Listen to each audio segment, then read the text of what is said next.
Question 4. In figure DE parallel to AC and DF parallel to AE, prove that BF by FE is equal to BE by AC. In triangle ABC, DE parallel to AC, therefore remaining side AB and BC are in proportional. Therefore, AB ratio BD by DA is equal to BC ratio BE by AC. Equation number 1 by BPT.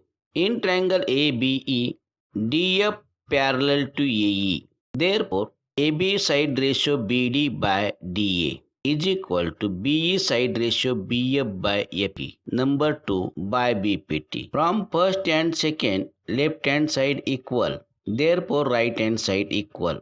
First right hand side BE by FE is equal to second right hand side BF by FE. BF by EC.